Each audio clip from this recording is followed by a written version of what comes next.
Hey everybody, and welcome back to Wednesdays with Watson. By now you know that my name is Amy Watson and I am your host, and this is our first season, our inaugural season of the podcast that we have called PTSD, Jesus, and Me.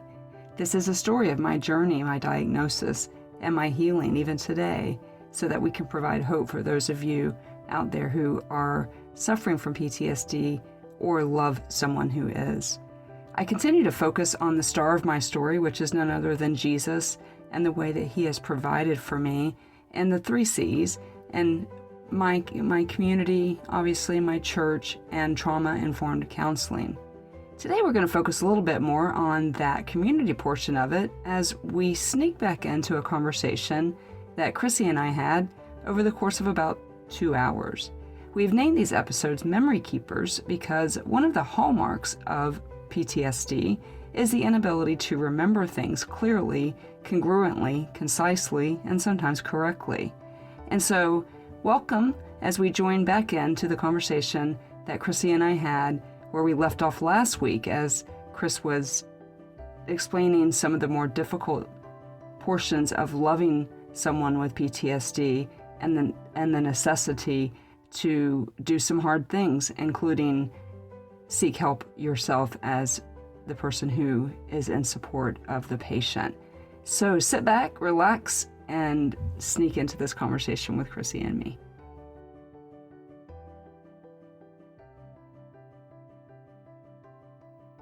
If at all you could articulate, why me? Why did you choose me? Why?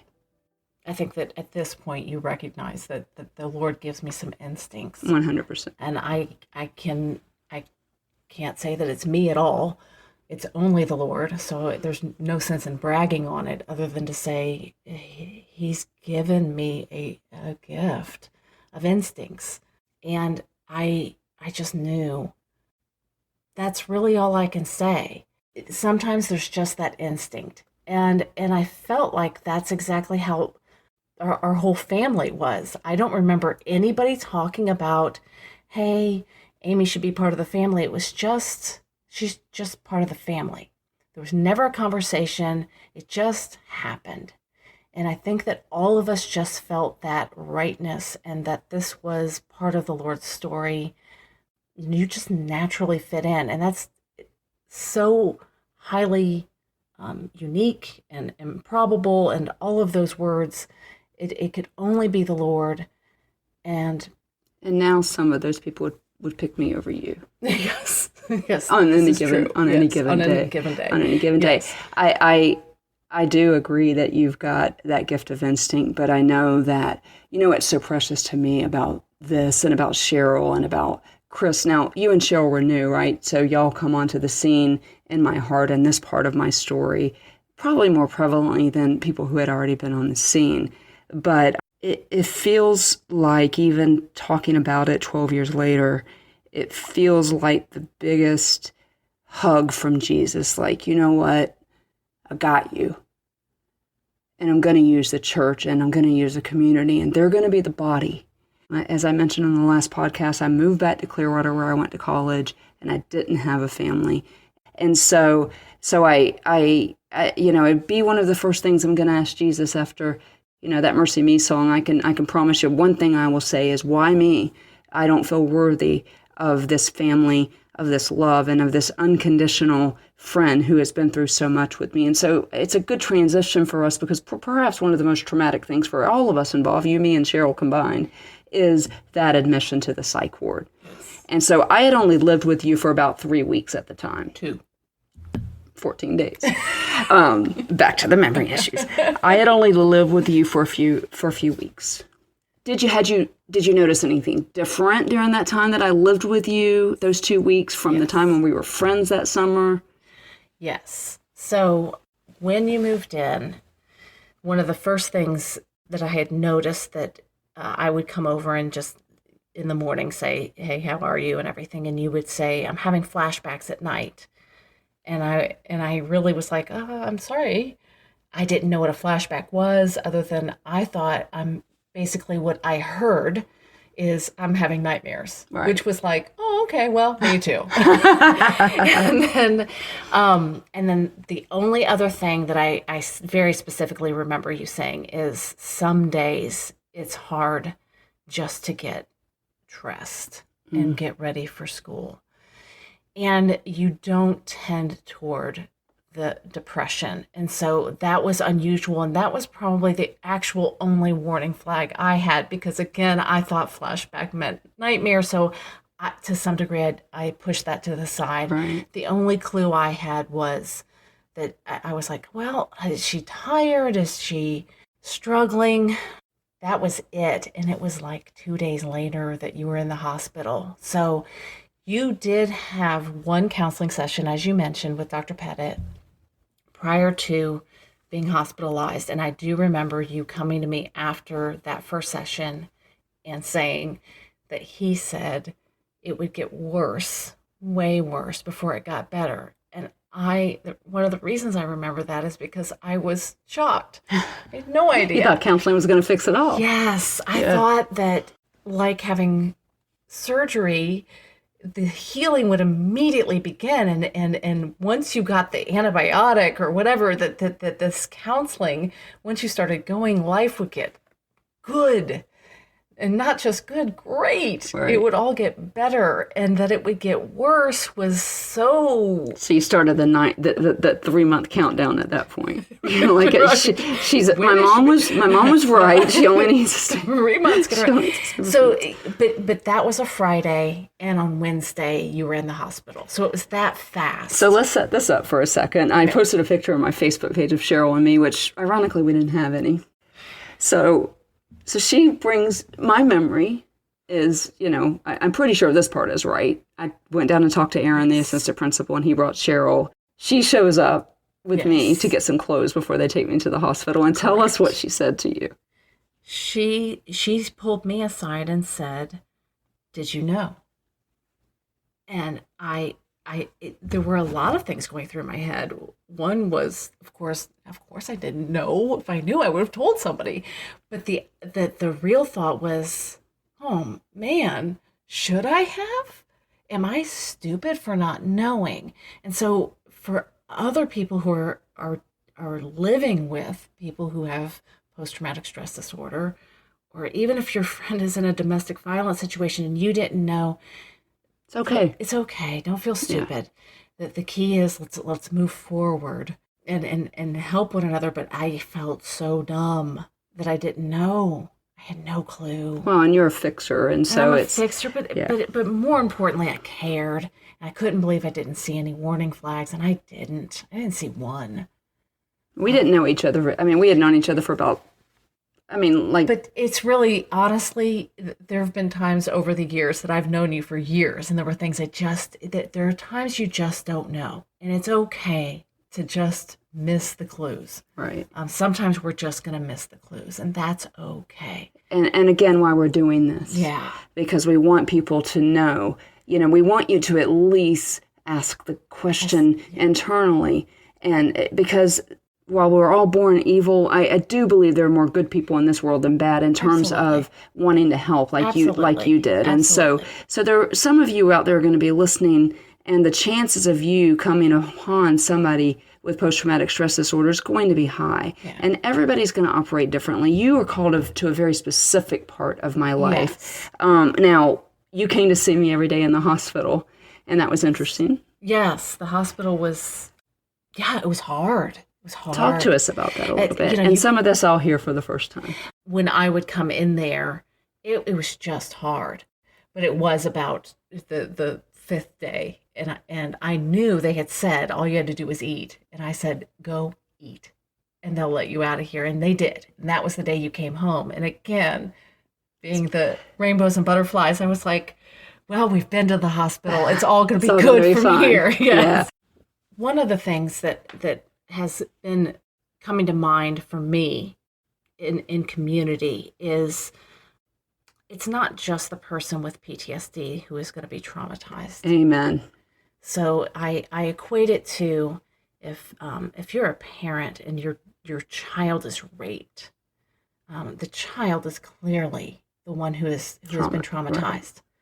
But as a parent, you're traumatized too. So recognize that. And get your own help. Get help. One of the things that has been so helpful for us is that we did have the same counselor. Right.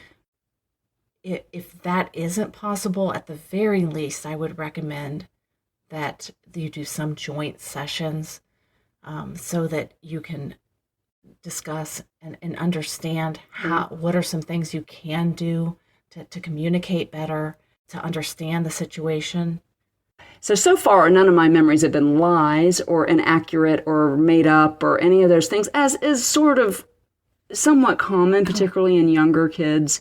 They'll remember it differently, and it really sometimes just never happened. So the last podcast I talked about going and filing for a domestic violence order of protection and leaving at sunset and driving over a bridge. Just because everybody can use a laugh, why don't you tell us what I did in that situation? When we left the hospital on day 5, it was not sunset. There was no bridge. I think she's wrong on that, guys. No, it's absolutely correct, because I know where the hospital is. There are no bridges.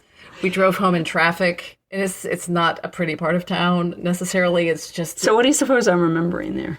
I think that your memory wants to paint some positive to what is a hard memory. Wow, that's so powerful. Putting it at sunset over a bridge as I'm telling you the very hard news is your brain's way of saying, here's some hope in some very horrible news.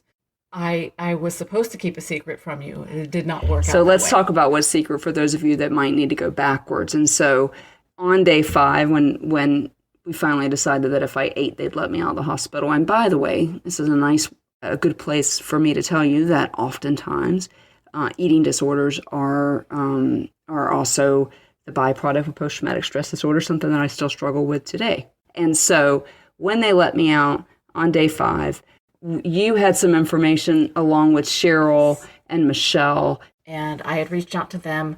So you had I'd gotten some emails. So yes. tell us how you found those emails. And well, while you were hospitalized, you didn't have any electronics. Right. And so you had said, can you just keep an eye on my emails and make sure that I'm not missing anything major? As I did that, I got those emails. And so the emails that she's referring to is I had been divorced for about 18 months. And they were awful emails. Yes, they were systematically more and more threats. So I reached out to Cheryl and Michelle and said, okay, what do I do? And the first thing they said is, okay, well, Amy's in the hospital. So the only thing we would say for sure is don't tell her. Don't tell her the second she gets out of the hospital. At least give her a chance to get home and get settled. And I mean, this has already been traumatizing enough for her. And I was like, absolutely. Good point.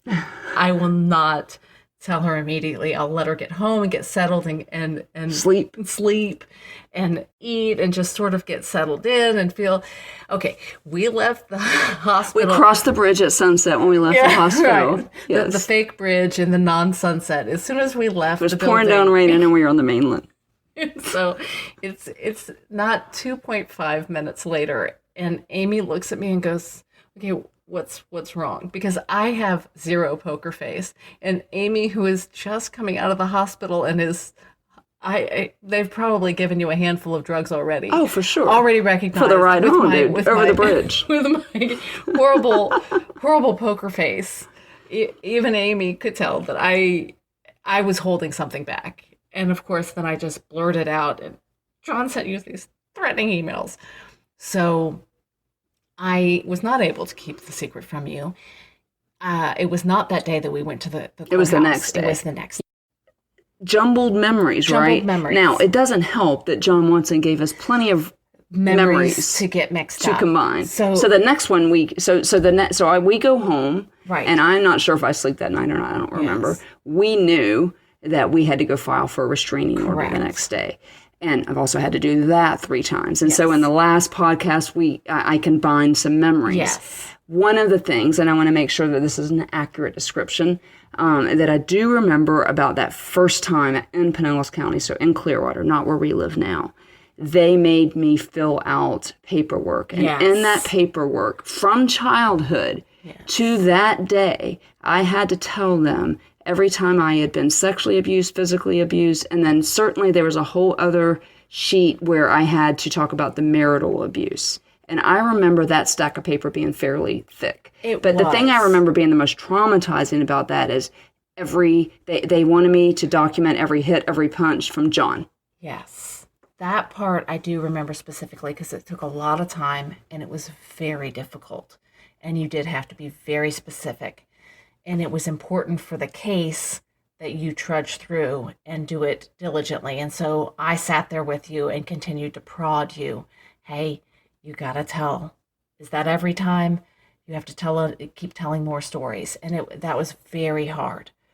Yeah, because there were words that I had to use on that paperwork, like rape, that you don't anticipate in writing in context of a marriage. Correct. And so I remember leaving there fairly traumatized. Again. After having just been in the hospital. After just been in the hospital. Very hard. Yes. And then about that time is when I received the phone call from David Kilgore who said, hey, teachers have decided to give you enough time so you can take another 30 days off. Yes. And then this was the October that my car insurance went up exponentially because I had 3 car accidents. Am I remembering that properly? That is correct. Okay. Now the paperwork that we filed, that's all correct. But the person who was rude was not there. I blamed the wrong person. That was another time when I had to file. Another time and a different person. So this person was pretty nice. It's a different process there. And so I do not remember a person at all. I just remember handing in the paperwork. And then we went away for a couple hours and they came back and I was granted the restraining order and a court date. Temporarily. Yes. The temporary restraining order and a court date. Yes. Which, of course, the court date, for those of you who are listening who may have experienced domestic violence, that's traumatic all in itself. And so about that time, after filling out that paperwork and them making me effectively write with my hand and my memory every time over 12 years that I had been hit, knocked, punched out, and all of those things was incredibly traumatic. So I go into 30 days of intensive outpatient therapy. I have 3 car accidents, and now is the time when I would normally tell the listeners about the court date. We went to court. So we went to court, and it was you and me and Chris DeWitt and Michelle and Mama Bootsy. I think that was all that was there. We filled up pretty much a whole bench, and we walked in, and again, this lady walked up to me and said, hey, I'm an advocate. Do you have any questions? And I didn't feel real supported by her at all. I didn't think we needed support. No, we didn't know what we were doing. You know? I mean, it felt like cut and dry. He threatened your life. Yeah. I win. Right. Right? Yeah. It felt like, why am I even here? Right. Can I not just phone this thing in? Yes. They didn't let us phone it in. Right. That time anyway. No. And so we went to court. We didn't know that they go by, first of all, the people with attorneys get heard by the judge, and then they go through the alphabet. So we're sitting there, and of course, John at the time is living in St. Augustine. And so every minute that goes by that he doesn't come in, we're like, this one's in the bag. This is a slam dunk. He's a wuss. He's all bark, no bite. He's not going to show up. We're good. And had my name been Adams, that might be the case. Because we were sitting in that bench, and I will never forget hearing those court doors open. And I looked back and saw him for the first time since I left him. I have a lapse of memory at that point, which you can fill in a minute. I remember just being like, it was a seriously oh crap moment. And then it was my turn to go up and I couldn't hear the judge. And so he was way far from me and I couldn't hear him. Michelle went with me, had grabbed my hand. She's sobbing because she cries when she's mad. I'm terrified. I'm shaking. The only time I've ever been to court was to watch my mom's parental rights get taken away. So yeah, I was terrified. But John walks in with his attorney, and I know this is not going to go well. I've got very little memory of the interaction between John and his attorney and the judge. All I remember is the one word I kept hearing the judge say was, we're going to reschedule this because this is like a Zamboni. This is not a level playing field. you need to get an attorney. I had no idea what a Zamboni was, but he told me I needed to get an attorney. Yes. And then I don't know why you got so mad and we had to pull you down, and because you literally popped up like the bailiff was going to come get you. My memory of that is the Zamboni reference was that he said we need to level the playing field. Okay. It's not fair. So the Zamboni clears the ice. Right. So him having a lawyer and you not, he wanted to level the playing field. It was actually to your benefit. So it was a good judge. It was a good decision that day.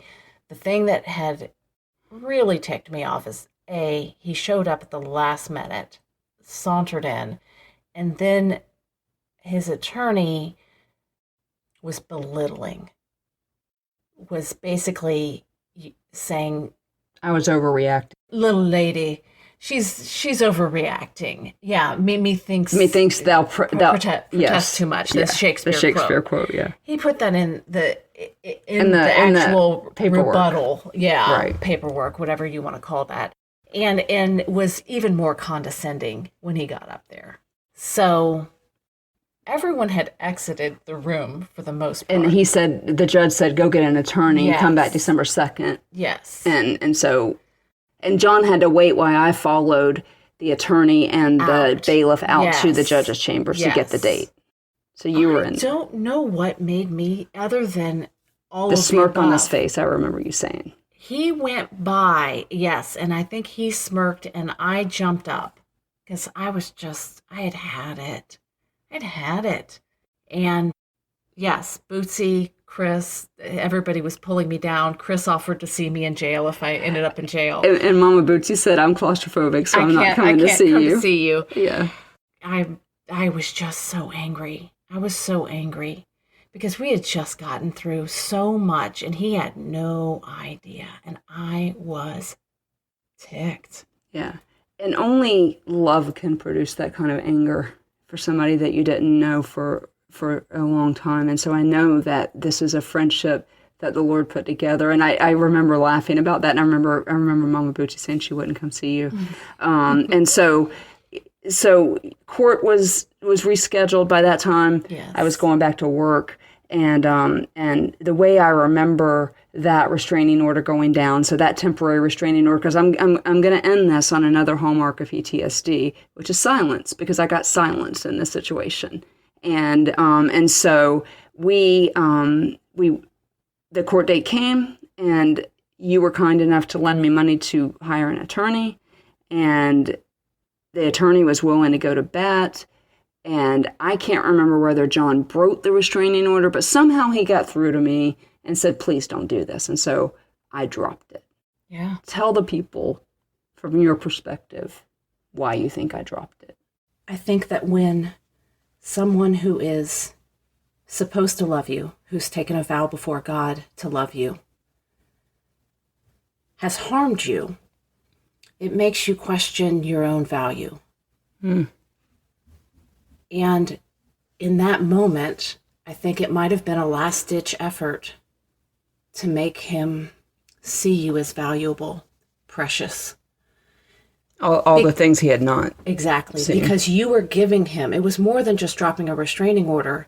He said, I can't get a job. I'm going to lose everything. I can't find somewhere to live. You had an opportunity to give him everything, basically. You held all the cards. Hearing you explain it like that is really like, if I can do something in that case, like you were talking about, I was able to do something for John in terms of he was making it very clear that he couldn't get a job and that he didn't have anywhere to live. And so, yeah, I think you're right. I don't know that I would have answered it that way.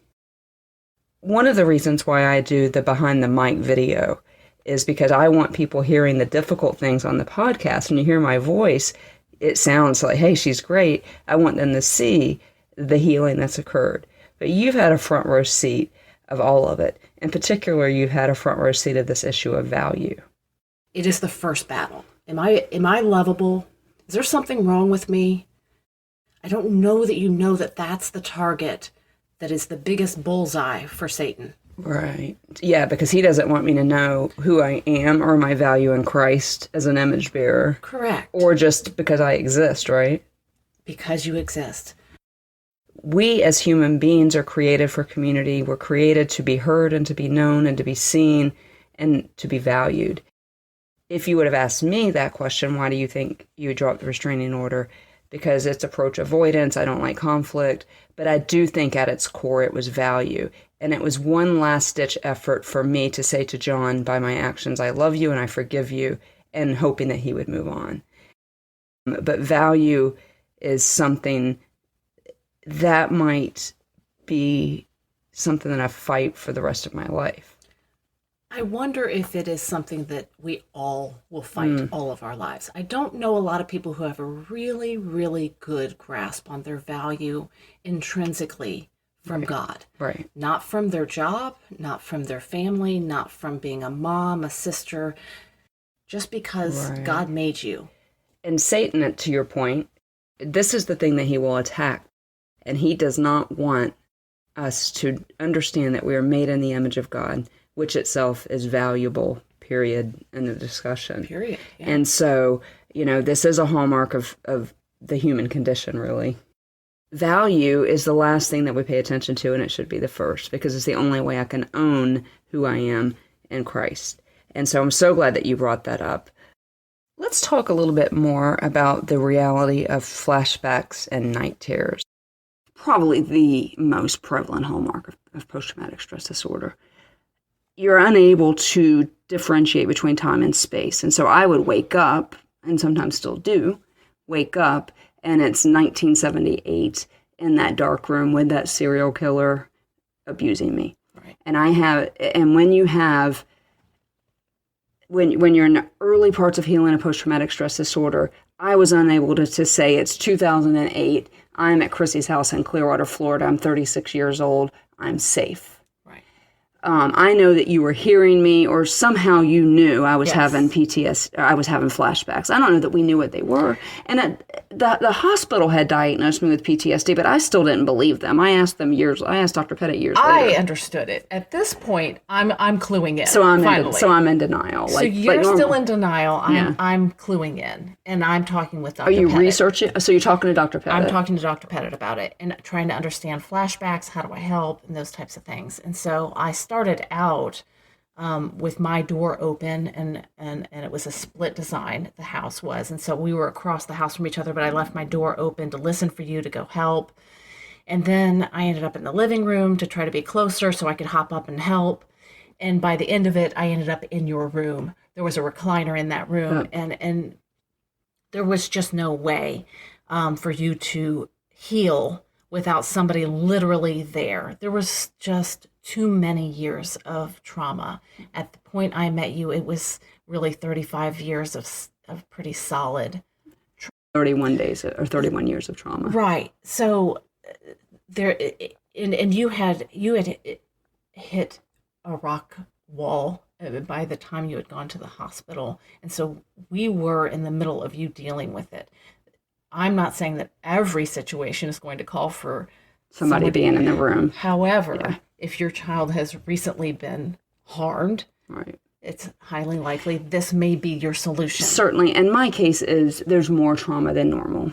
I also want to know, for people who are listening, clearly you leaned on the Lord. Clearly you leaned on the wisdom of your mom. But what other, and Dr. Pettit, yes, who kept it real for you. Yes. At one point, Dr. Pettit said to you, Crissy, I only want her to have to breathe, eat, and hydrate. But your job was only to breathe. My job was to help you eat, to hydrate you, to do your laundry, to gas up your car, to take you places. Literally at that point, it was life and death. Yeah, 100%. We were at that point. It was an extreme situation and called for extreme measures, which meant your brain was so taxed that literally to get everything to calm down, the requirement was, hey, her job is just to breathe. Just keep breathing. And so I was able to do that. I mean, that's for me, that's That was easy. You've been preparing your whole life for that. Right. So I did everything else. Yeah. And that was fine. Were you leaning on people in our life group? I would say that one of the hard things in these situations is still the silence on my part. I didn't feel like there were a lot of safe places for me to share. Wow, that's good. And I mean, that's not good, but that's a good word. Yeah, I think that it's not easy stuff to talk about. It wasn't mine to share. Right. So I had a big problem. I couldn't share your story without your permission. And at that point, I didn't have your permission.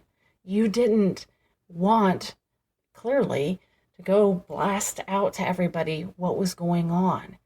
You were barely making it. You were just breathing.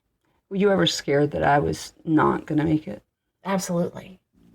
Every day I assumed for the first, and honestly, I would say the first year of our friendship, so post hospitalization, that next year, every day, I assumed that you would not make it. I assumed that this was a gift, that I had a short-term friendship with you, and that the Lord had given me a moment with you, and that it would be very short-lived. Wow. I did not think he would make it. And looking you in the eye, which of course they can't see, but looking you in the eye, that's hard. And the first words that I wanted to say were, "I'm sorry." But what I am going to say is thank you. Perhaps one of the coolest things about doing this podcast is experiencing conversations like Crissy and I are having, and you are actually getting to hear. It was a conversation where we sat down and really just tried to organically chat through some of these things that both of us have been through in this journey with PTSD. What's so cool about it is to actually see personal growth, whereas I'm able to thank Crissy for helping me instead of apologizing or feeling like I need to overcompensate for it. We mentioned value quite a bit at the end of this podcast, and that is something that we will probably devote an entire podcast to. But Crissy's answer to that question was interesting to me, and my response at first would have been a response of a couple years ago, where I apologized for putting her through some of the things that she walked with me. But instead, I got healthy enough to thank her for walking with me through it. I got healthy enough to thank her for continuing to remind me of my value, and I'd like to remind you of yours too. Next week will be the last and final podcast where Crissy joins us, at least for now. We would love it if you would follow us on all social media. Twitter and Facebook are Amy Watson Author, and Instagram is Author Amy Watson. Would also be honored if, when you listen to the podcast, if you will throw us a review or at least give us some stars so that we continue to be respected on the podcast platforms.